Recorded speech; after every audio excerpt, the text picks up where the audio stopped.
Cik Nur Adrina Safia binti Cik Adnan empunya nama SK pada Mengkuang tempat berbakti. Salam sejahtera pembuka bicara buat semua yang saya kasihi. Bismillahirrahmanirrahim. Assalamualaikum dan salam sejahtera. Alhamdulillah, syukur saya kehadrat ilahi kerana terpilih sebagai calon nilam peringkat PKJ Bukit Payung. Dilahirkan pada tanggal 16 Mei 2009 di sebuah daerah di negeri Terengganu. Berumur 11 tahun dan sekarang belajar dalam tahun 5 di Sekolah Kebangsaan pada Mengkuang. Saya merupakan anak sulung daripada 4 orang adik-beradik. Saya juga merupakan pengawas pusat sumber dan wartawan sekolah. Melalui tugas saya sebagai pengawas pusat sumber, saya berjaya memenuhi hobi saya yang suka membaca, sama ada bahan bacaan berbentuk fiksyen dan bukan fiksyen termasuk di medium elektronik. Saya juga ada bakat dalam bidang nyanyian, di mana genre yang saya suka ialah rap music. Apabila saya menyanyi, saya rasa hati saya gembira, hilang stres dan bersemangat untuk melakukan tugas-tugas yang lain. Saya harap saya terpilih mewakili sekolah-sekolah di PKJ Bukit Payung dan satunya daerah Marang dari negeri Terengganu ke peringkat kebangsaan. InsyaAllah, apabila saya terpilih, saya akan buat yang terbaik. Kerana bagi saya, anugerah nilam ialah anugerah yang sangat berprestij dan berimpak tinggi kerana meliputi kepada minda yang cemerlang, kreatif dan sasiah diri. Pada kesempatan ini, saya ingin merakamkan penghargaan kepada para juri, guru-guru, keluarga, rakan-rakan dan semua pihak yang membantu saya. Jaga-jaga di merata tempat, jarak-jarak kini mula rapat. Banyak wajah, sarung topeng, tanya khabar pada kabar angin. Suara besar dalam stereo, Adrina on the radio. Lirik style aku fresh setiap baris, lirik bersih tak perlu tapis. Aku ni virus, berakit ke hulu melawan arus. Sikit-sikit dulu, tak cukup masa. Bila batuk-batuk, kalau lepas di tangga, boleh ku bercangkit. Aku ni virus, berakit ke hulu melawan arus. Sikit-sikit dulu, tak cukup masa. Bila batuk-batuk, kalau lepas tangga, boleh ku bercangkit. Weh, caci kepanasan di luar. Kawasan masih tu selesa. Budak ingusan, tak kawa diri, badan pula binasa. Dah melersa, buat apa saja. Kalau sanggup, tangan kotor, cuba basuh. Keep it clean, don't drop soap. Pusing-pusing in spiral, buat jadi sampai viral.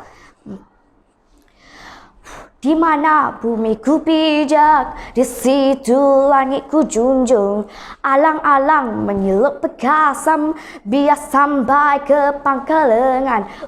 Aku seru mendera pusakaku, mendera semerah padi.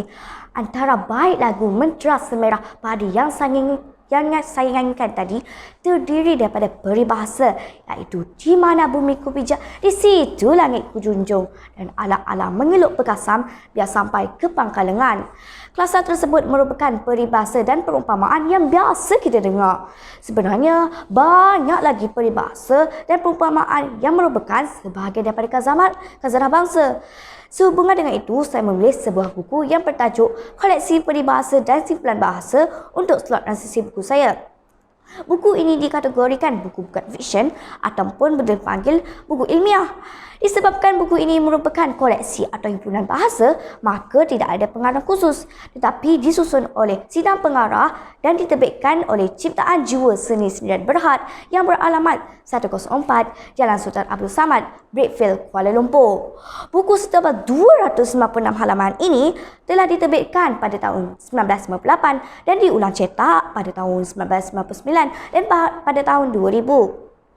Tiada harga pada buku ini. Buku ini dikelaskan sebagai buku bahasa di bawah 495 sistem Dewey. Buku ini beratnya 250 gram dan nombor ISBN ialah 4888117788. Masyarakat Melayu zaman dahulu begitu kaya dengan adat istiadat dalam kesopanan dan dalam berbicara dan berkomunikasi.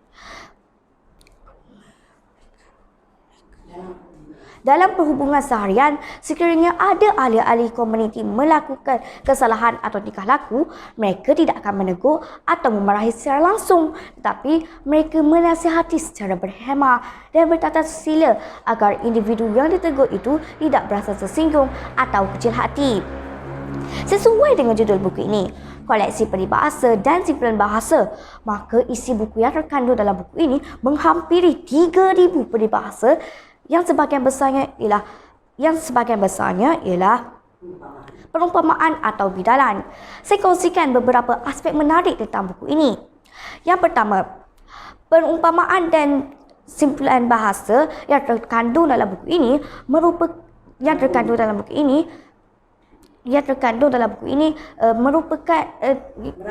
merangkumi keseluruhan peribahasa yang perlu kita ketahui dalam konteks kita sebagai orang Melayu dan sebagai murid sekolah.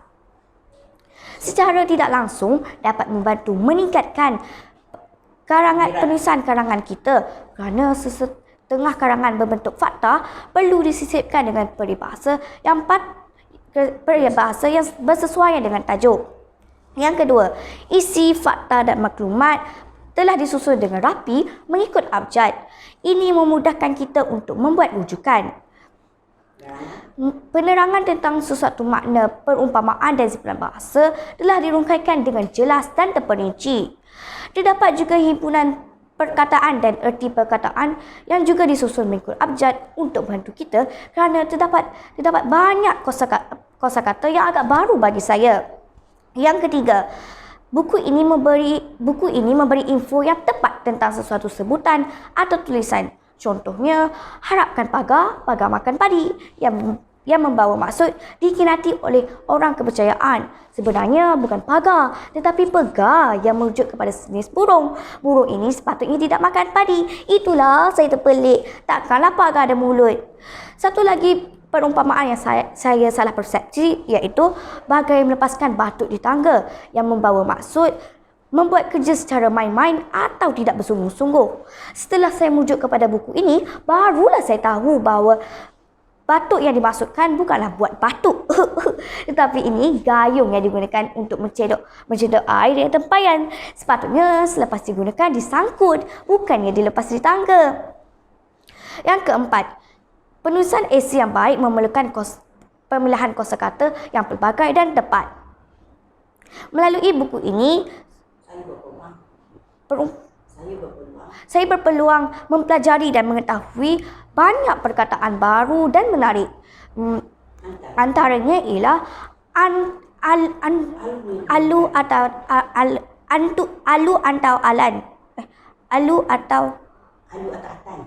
atau atan yang digunakan untuk menumbuk. Gundam pula nama lain bagi berudu dan membuhul pula perbuatan mengimpul tali. Yang kelima, melalui buku ini juga kita mendapat gambaran budaya dan cara hidup masyarakat Melayu dahulu. Melalui buku ini juga mereka hidup dengan keadaan harmoni, saling bantu dan bekerjasama. Hubungan alam begitu erat. Setiap diperhati, ditilik dengan teliti. Setiap kesalahan dijadikan pengajaran. Masyarakat dahulu begitu teliti untuk membuat tamsil dan perumpamaan supaya teguran yang dibuat tidak menyentuh perasaan. Peribahasa Melayu, khazanah bangsa,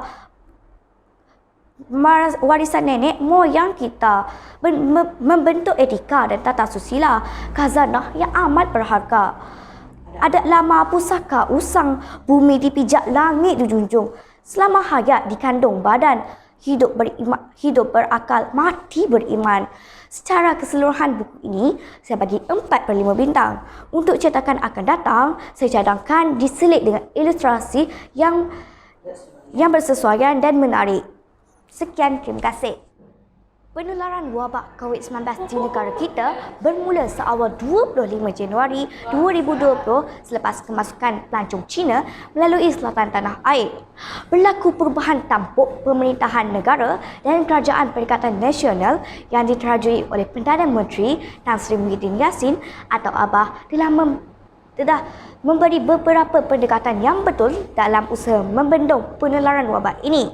Saya sebaris dengan rakyat Malaysia yang lain bersetuju dan menyokong dengan tindakan yang dilaksanakan oleh kerajaan walaupun secara drastik, namun telah berjaya melandaikan lekuk penularan wabak COVID-19 ini. Antaranya, yang pertama, kawasan sepadan negara. Pintu negara masih belum dibuka untuk tujuan komersial dan pelancongan untuk bukan warga negara. Bagi rakyat Malaysia dan bukan warga negara yang telah mendapat taraf pemaustatin dari luar negara mereka akan disaring, dan yang bagi negatif perlu menjalani kuarantin wajib dalam tempoh 14 hari. Cuma yang kebanyakan rakyat Malaysia termasuk saya tidak bersetuju apabila dibenarkan kuarantin di kediaman masing-masing. Keadaan ini menyebabkan ramai yang tidak patuh kesannya wujud kluster baharu seperti kluster sifar gangga. Alhamdulillah, kerajaan peka dengan situasi semasa di mana kuarantin wajib di tempat yang ditetapkan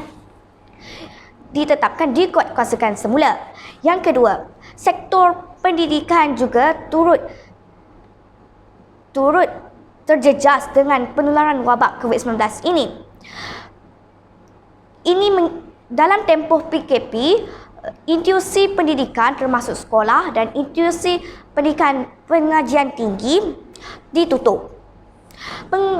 Pengajaran secara online dilaksanakan, tetapi sebagaimana yang kita ketahui, terdapat kekangan seperti kemudahan internet, peranti dan sebagainya. Cuma saya berpendapat adalah lebih baik sekiranya diadakan sistem pengaliran murid antara murid tahap 1 dan murid tahap 2, terutama di sekolah yang mempunyai bilangan murid yang ramai seperti sekolah saya. Seperti yang kita ketahui, guru-guru perlu berada bersama kami untuk memastikan penjarakan fizikal agar setiap murid dipatuhi. Yang kedua, pembudayaan norma baharu dalam kehidupan, iaitu tidak berkumpul, tidak bersalaman, penjarakan sosial dan memakai pelitup muka telah menjadi amalan kita. Namun terdapat segelintir yang masih ingkar dan mengambil mudah, walaupun pihak berkuasa telah meletakkan RM2,000 sebagai denda. Saya berpendapat denda tersebut dinaikkan supaya orang ramai lebih peka dan mematuhi peraturan yang telah ditetapkan. Yang keempat, bermula pada 18 Mac 2020, Perintah Kawalan Pergerakan PKP telah dilaksanakan. PKP ini larangan secara menyeluruh pergerakan dan penghimpunan di seluruh dunia, termasuk aktiviti keagamaan, pendidikan, sosial, ekonomi, budaya dan sebagainya. Ternyata PKP ini ialah berjaya mengekang penularan wabak COVID-19 ini.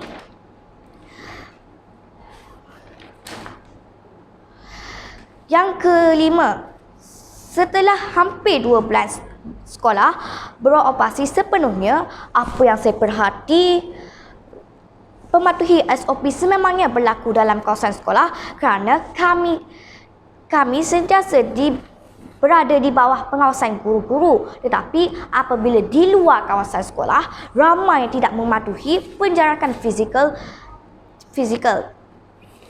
Bukan sahaja murid sekolah seperti kami, tetapi orang dewasa seperti penjaja makanan dan ibu bapa tidak mematuhi SOP yang ditetapkan. Jadi saya ingin menyarankan di sini agar diletakkan pihak berkuasa seperti polis atau tentera untuk membuat pengawasan agar setiap SOP dipatuhi. Sebagai rumusannya, saya menyokong segala tindakan yang dilaksanakan demi mengekang penularan wabak COVID-19 ini dan negara kita bebas sepenuhnya demi kelangsungan hidup seperti sedia kala. Amalkan 3W, elakkan 3C. Sekian, bye.